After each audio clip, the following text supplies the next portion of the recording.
ಯುವ ಜನರಲ್ಲಿ hypertension ಜೊತೆಗೆ ಕೊರೊನರಿ ಆರ್ಟರಿ ಕಾಯಿಲೆ ಮತ್ತು ಹೈಯರ್ ಹಾರ್ಟ್ ರೇಟ್ ಹಾಗೂ ಹ್ಯಾಪಿ ಹಾರ್ಟ್ ವಿಚಾರವಾಗಿ ನುರಿತ ವೈದ್ಯರಾದ doctor Jayasheelan M R, associate professor of cardiology, Jayadeva hospital Mysuru and consultant interventional cardiologist at Nidhi heart care, Kuvempu Nagar, Mysuru ಇವರಿಂದ ತಿಳಿದುಕೊಳ್ಳೋಣ. ಡಾಕ್ಟರ್, ಹೈಪರ್ ಟೆನ್ಷನ್ ಅನ್ನ ಹೇಗೆ ವಿವರಿಸ್ತೀರಾ? ಮತ್ತೆ ಒಬ್ಬ ವ್ಯಕ್ತಿಗೆ ಹೈಪರ್ ಟೆನ್ಷನ್ ಸಮಸ್ಯೆ ಇದೆ ಅಂತ ಹೇಗೆ ತೀರ್ಮಾನಿಸಲಾಗುತ್ತೆ? ಸೊ ಹೈಪರ್ ಟೆನ್ಷನ್ ಅಥವಾ ಅಧಿಕ ರಕ್ತದೊತ್ತಡವನ್ನ ನಾವು ಡಯಾಗ್ನೋಸ್ ಮಾಡ್ಲಿಕ್ಕೆ ಬ್ಲಡ್ ಪ್ರೆಷರ್ ಅನ್ನ ನಾವು ಯಾವಾಗ ಮೆಜರ್ ಮಾಡ್ತೀವಿ ಅದು 140/90ಕ್ಕಿಂತ ಹೆಚ್ಚಾಗಿದ್ರೆ ಅದನ್ನು ಹೈಪರ್ ಟೆನ್ಷನ್ ಅಂತ ಅಡಲ್ಟ್ಸ್ ನಲ್ಲಿ ಕನ್ಸಿಡರ್ ಮಾಡ್ತೀವಿ. ಆದ್ರೆ ಕೆಲವೊಮ್ಮೆ ಅಮೆರಿಕನ್ ಗೈಡ್ಲೈನ್ಸ್ ಪ್ರಕಾರ 130/80ಕ್ಕಿಂತ ಹೆಚ್ಚಿದ್ರು ಕೂಡ ಅದನ್ನ ಹೈಪರ್ ಟೆನ್ಷನ್ ಅಂತ ಕನ್ಸಿಡರ್ ಮಾಡಲಾಗುತ್ತೆ.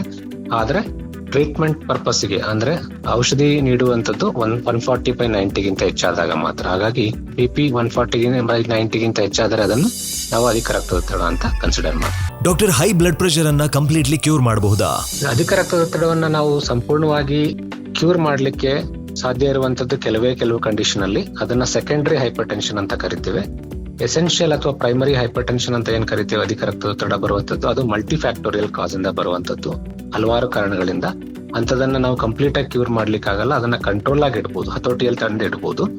ಹಾಗೆ ನಾವು ಕಂಟ್ರೋಲ್ ಆಗಿ ಇಟ್ಟಾಗ ನಾವು ಅದ್ರ ಆಗುವಂತ ಕಾಂಪ್ಲಿಕೇಶನ್ ಎಲ್ಲವನ್ನೂ ಕೂಡ ನಾವು ಆಗದೇ ಇರೋ ತರ ನಿಯಂತ್ರಣದಲ್ಲಿ ಇಟ್ಕೊಂಡು ಅದನ್ನ ನಾರ್ಮಲ್ ಜೀವನ ಶೈಲಿಯನ್ನ ನಡೆಸಬಹುದಾಗಿರುತ್ತೆ.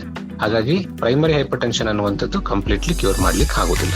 ಡಾಕ್ಟರ್, ಯುವ ಜನರಲ್ಲಿ ಒಂದು ರಕ್ತದೊತ್ತಡ ಮತ್ತೆ ಹೃದಯಾಘಾತ ಜಾಸ್ತಿ ಆಗಿದೆಯಾ? ಹೌದು ಅಂತಾದ್ರೆ ಇದಕ್ಕೆ ಮೇನ್ ರೀಸನ್ ಏನು ಡಾಕ್ಟರ್? ಅಧಿಕ ರಕ್ತದೊತ್ತಡ ಹೆಚ್ಚಾಗಿ ಕಂಡು ಬರೋದಕ್ಕೆ ಅತ್ಯಂತ ಇಂಪಾರ್ಟೆಂಟ್ ರೀಸನ್ಸ್ ಏನಂದ್ರೆ ನಿಷ್ಕ್ರಿಯತೆ ಆರ್ ಸೆಡೆಂಟರಿ ಲೈಫ್ ಸ್ಟೈಲ್, ಹೆಚ್ಚಾಗಿ ಒಬೆಸಿಟಿ ಕಾಣಿಸಿರುವಂತದ್ದು, ಬೊಜ್ಜು ಹೆಚ್ಚಾಗಿರುವಂತದ್ದು, ಸ್ಟ್ರೆಸ್ಫುಲ್ ಲೈಫ್ ಸ್ಟೈಲ್, ಹೆಚ್ಚಾಗಿ ಪ್ರೊಸೆಸ್ಡ್ ಫುಡ್ಸ್, ಅದ್ರಲ್ಲಿ ತುಂಬಾ ಸಾಲ್ಟ್ ಇಂಟೇಕ್, ಇಂಥ ಕಂಡೀಷನ್ಸ್ ಇಂದ ಅಧಿಕ ರಕ್ತದೊತ್ತಡ, ಹಾರ್ಟ್ ಅಟ್ಯಾಕ್ ಕೂಡ ಹೆಚ್ಚಾಗಿ ಕಂಡು ಬರ್ತಾ ಇರೋದಕ್ಕೆ ರೀಸನ್ಸ್ ಹಲವಾರಿದೆ. ಮೇನ್ಲಿ ಯಂಗ್ಸ್ಟರ್ಸ್ ಅಲ್ಲಿ ಈ ತಂಬಾಕು ಸೇವನೆ, ಡಯಾಬಿಟಿಸ್ ಮತ್ತು BP ನಿಯಂತ್ರಣದಲ್ಲಿ ಇಲ್ಲದೆ ಇರುವಂತದ್ದು, ಕೋವಿಡ್ ಇನ್ಫೆಕ್ಷನ್ ಇಂದ ಥ್ರಾಂಬೋ ಇನ್ಫ್ಲಮೇಟರಿ ಡಿಸೀಸ್ ಅಂತ ಏನ್ ಕರಿತೇವೆ ಅಂತ ಸಿಚುವೇಶನ್ಸ್, ಜೆನೆಟಿಕ್ ಕಾಯಿಲೆಗಳಿದ್ರೆ, ರಕ್ತ ಹೆಪ್ಪುಗಟ್ಟುವಿಕೆ ಇಂಥ ಕಾಯಿಲೆಗಳಿದ್ರೆ ಅಂತವ್ರಿಗೆ ಅತಿ ಚಿಕ್ಕ ವಯಸ್ಸಿನಲ್ಲೇ ಹಾರ್ಟ್ ಅಟ್ಯಾಕ್ ಆಗುವಂತದನ್ನ ಗಮನಿಸ್ತಾ ಇದೀವಿ. ಎಲ್ಲಾ ರಿಸ್ಕ್ ಫ್ಯಾಕ್ಟರ್ಸ್ ಅವಾಯ್ಡ್ ಮಾಡಿದ್ರೆ ಹಾರ್ಟ್ ಅಟ್ಯಾಕ್ ಬರುವಂತದ್ದು ಮತ್ತು ಉತ್ತಮ ಜೀವನ ಶೈಲಿ ನಡೆಸಿ ಸ್ಟ್ರೆಸ್ ಇಲ್ಲದಿರುವಂತ ಜೀವನ ಶೈಲಿನ ನಾವು ರೂಢಿಸಿಕೊಂಡ್ರೆ ಅಧಿಕ ರಕ್ತದೊತ್ತಡ ಬರದೇ ಇರೋ ಹಾಗೆ ತಡೆಯಬಹುದಾಗಿದೆ. ನಿಮ್ಮ ಸಮಯಕ್ಕಾಗಿ ಧನ್ಯವಾದ ಡಾಕ್ಟರ್.